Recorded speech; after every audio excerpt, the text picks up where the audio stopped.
Good morning, everybody. Hey, folks, hope you're well, wherever you are. Morning, Ashley, Brendan. We're at it again on a terrific Tuesday. Thanks for joining me, folks. Good to see you here as things warm up, just making sure everything's sorted at my end. A few little weirdnesses going on, as always, playing with live streams and bits of technology. You never know if they're going to work perfectly, but if you don't already know, that's my name just there. If you knew, unlike the regulars, like Ashley, Brendan, Bradley, Jakendra, hey, good morning. If you knew, say hello. Give us a shout out in the chat. Let me know where you're coming in from, where you're dialing in from. Where are you in this wonderful world? What are you doing today on a terrific Tuesday, 6th of December? Well into December, well on the run to Christmas as we're rolling along. Thanks for joining today. Jakendra's all the way from Melbourne. Brad's up in Mackay. That's the wonderful thing about this technology, isn't it? We can be kind of anywhere, tuning in, connecting in one way, shape or form to sort of get the daily info, get the daily drill.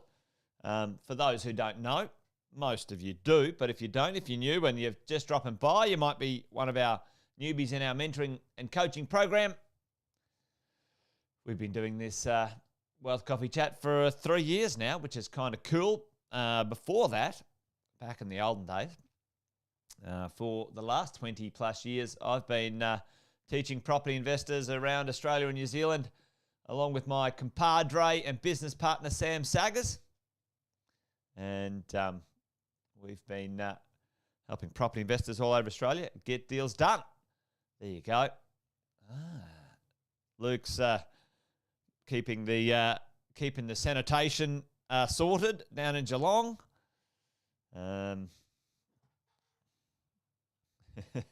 Brendan, yeah. Well, it's an interesting one, isn't it?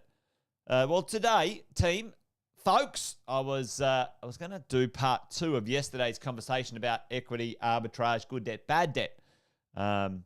Certainly, I'll be doing a little bit of a wrap-up later next week about what is on the cards for the future, 2023, holding some pretty interesting things.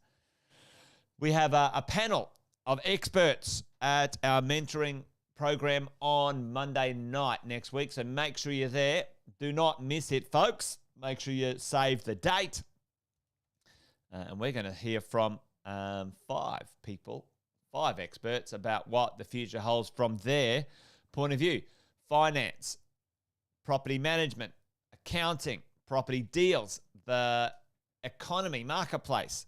So make sure you come along to that one. But today, I thought we would do part 2 of our conversation from yesterday. Which was the idea of, this is it here, rich debt, poor debt. And we talked about that yesterday. So if you want to check that out, make sure you go grab that, ladies and gents. But today, we're going to talk about the concept of equity arbitrage. Yeah, interesting. Well, it would be interesting. I would, I'm kind of a 60%, Tim and Luke, that it'd be a zero. It'd be a zero. However, there's 2 to 3.25s still to come for us to get to that number that the market is kind of forward booked and forward purchased, but we shall see. Let's hang out and see. 0 to 0.25. I reckon it's 60% chance of a zero today. We shall see. Anyway, hopefully Santa is feeling generous when it comes to the cost of our money. But let's talk about the cost of our money, and let's talk about arbitrage, the conversation, the concept of equity arbitrage. Let's talk about this. Let's talk about over time, and you guys have seen this before, the idea of acquisition, consolidation, lifestyle phases as a property investor. You start out, this is kind of zero. and you start out with, buying your PPR, your first home, principal place of residence, and then that propagates, if you use it well, into some investment properties. Let's say you get a bit of a mojo on and you buy some investment properties, which is fabulous in your acquisition stage. So your wealth and value sort of does this over time, which is awesome, right? That's great. Now, the upshot of that is your wealth continues to grow, whether you're out and about working or not, which is awesome. One of the inefficiencies, and we've all talked about this before, is that your debt, obviously, often, is more than your value. You're kind of in a sort of a negative space often there, depending on how you've started out. But, over here, you will absolutely end up in an extremely positive space and lots of equity. Equity. Now, this can be significant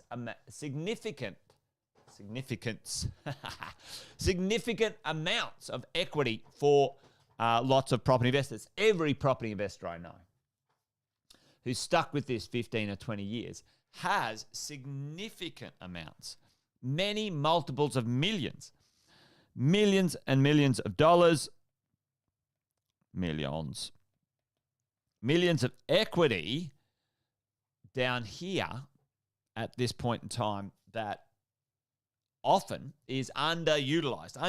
Let's call it lazy money, right? Let's call it lazy money. So what do we do here? The concept, the idea, team, that the idea of arbitrage, anyway, it's a fancy word to explain something pretty simple. Tell me in the chat, what does arbitrage mean to us? Equity arbitrage as property investors. Let's say if we had a house, yeah, that's true, Brendan. Let's say we had a house or a property and we wanted to release some equity and we wanted to use that as security to borrow some money. Give me just a standard medium to long-term interest rate that you could borrow money from when it comes to your house. All right. So tell me the interest rate in the chat right now. So we're going to talk about the concept of arbitrage, right? It says here the simultaneous purchase and sale of the same asset in different markets in order to make a profit. Blah blah blah. Right. So yeah, dead right, Tim. Now the idea here is, what are the different markets here? What are the two assets what is the asset we're using? And then we're making a margin across the asset. Anyway, that's a terrible way to ask the question. However, you can borrow money. Yeah, let's call it 5% over here. You can borrow from an asset that you have. Let's say it's a house, an investment property, whatever. And then you can arbitrage that. You can put it somewhere where you can make a better return.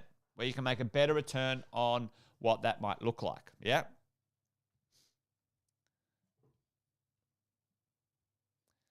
Looks like the old internet's playing up on me again. But anyway, we shall see.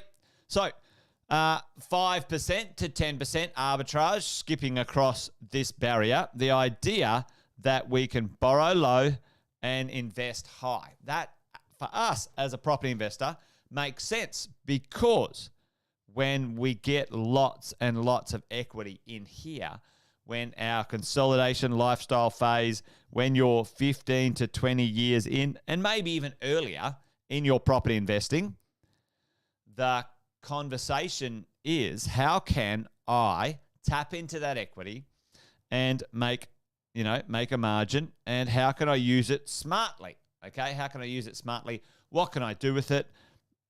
It's a good question. Good question. And the answer is, one of the answers is you can use equity arbitrage and an investing process to do what's called debt recycling. All right? Debt recycling. So let's talk about debt recycling here. Let's talk about debt recycling.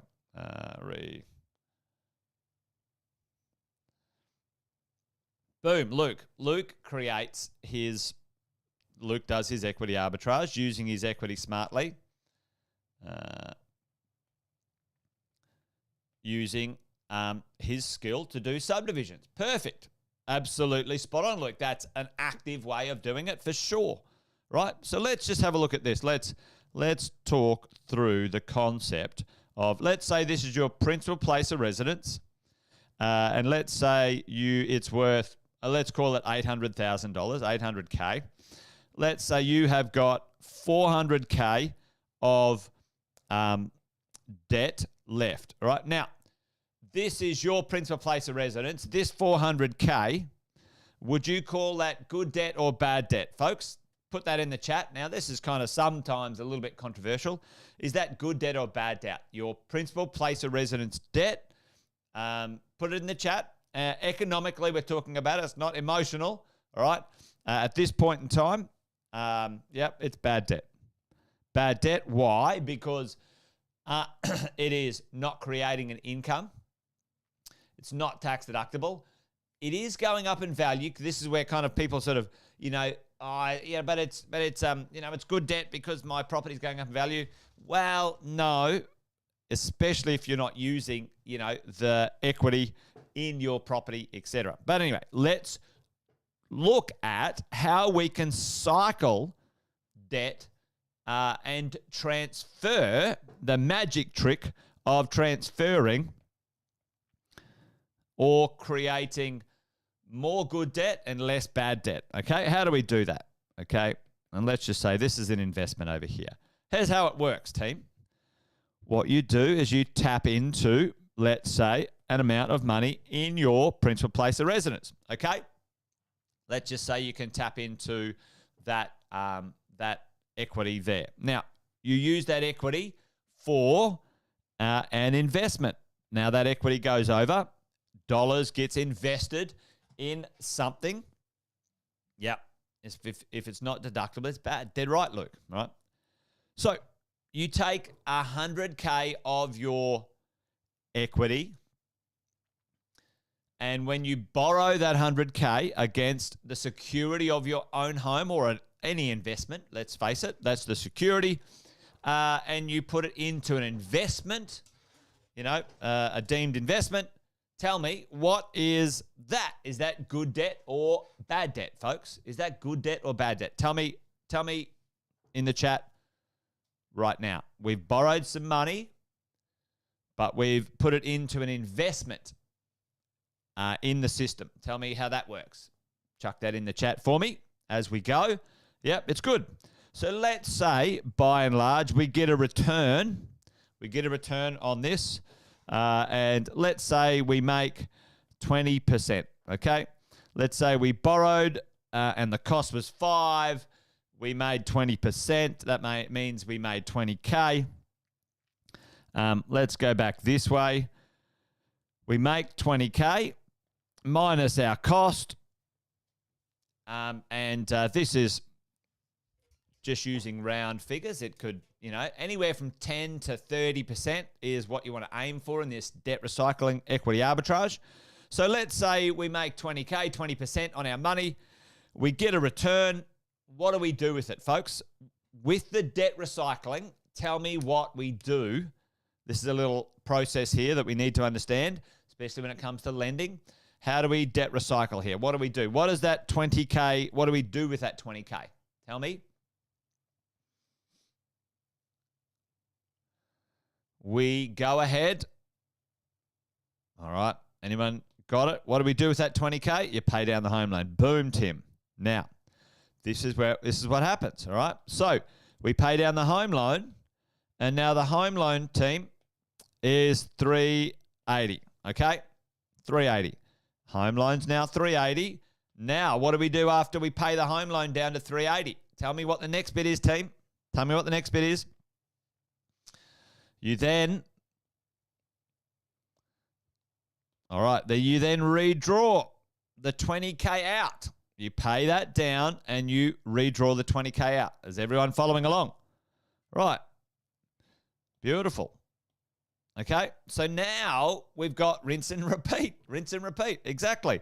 Now we got 120K in there, okay? And so the story goes in, then goes out. Now that goes down, the 380 goes down, and the 120 goes up. So how it works is we do this exchange process and we continue. Luke said it well, redraw for a deposit. Yeah, that's fine. You can spin it out once you've created a deposit for another property if you want, and that can accelerate things as well. But this is in its simplest form. You can certainly 100% do that using real estate. You can do it using shares. You can do it using, I don't know, business. Like there's lots of ways, whatever this investment is, you know, that's for us as investors to go discover. But this is the process. This is the way it works, team. You increase the good debt, and you decrease the bad debt. Decrease the bad. Boom, put that down, all right?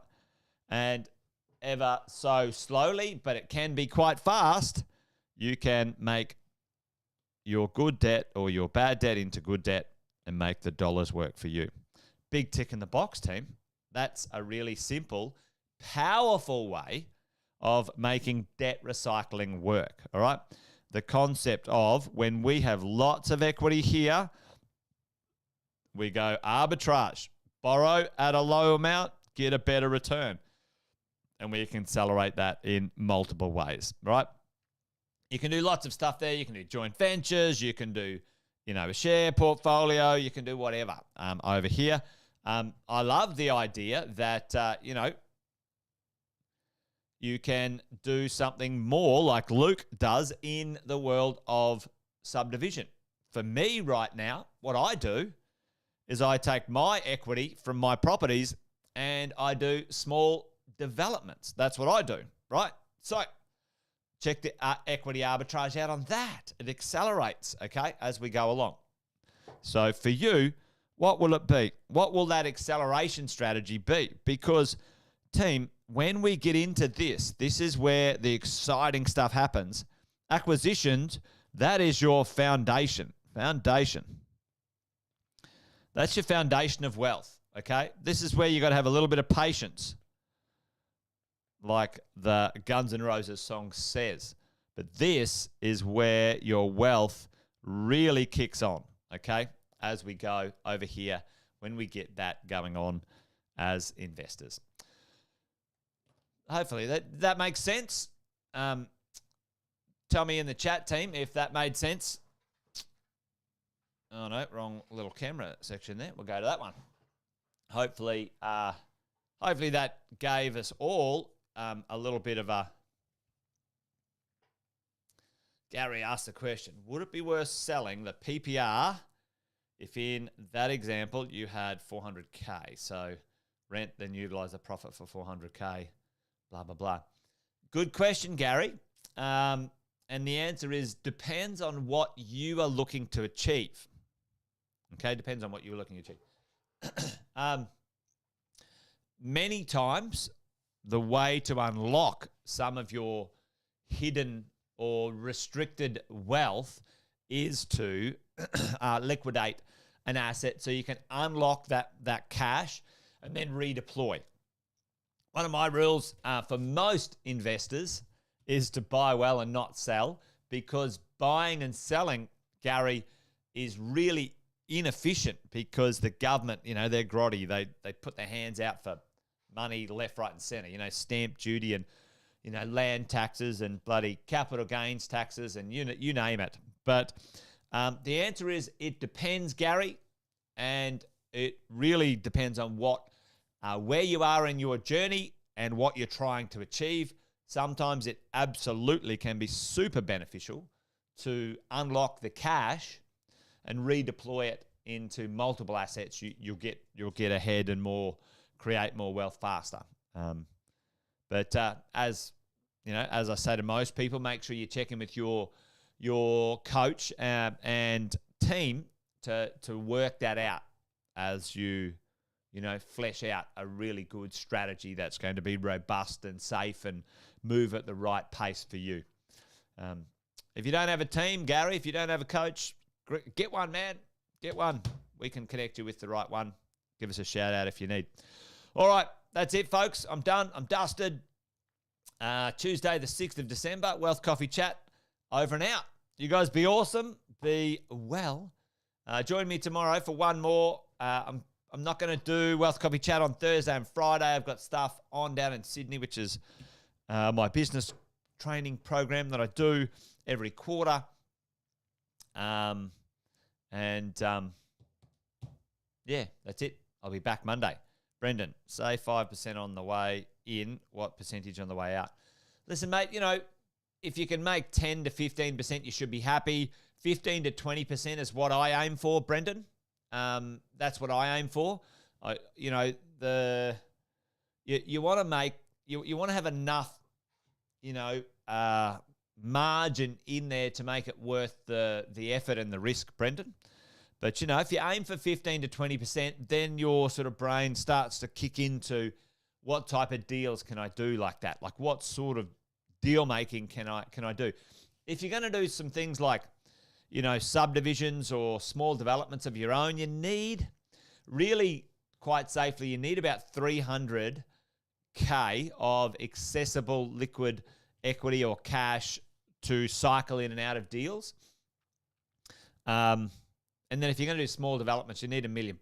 Like don't try and do a development and hawk the, have every single thing, leveraged to the hilt. Anyway, I might do a little Wealth Coffee Chat on that one time. Good question. All right, folks, that's it. I'm done. Wealth Coffee Chat over and out. You guys be awesome. Be well. Join me tomorrow for one more before the end of the week. All right, folks. Adios. Bye-bye.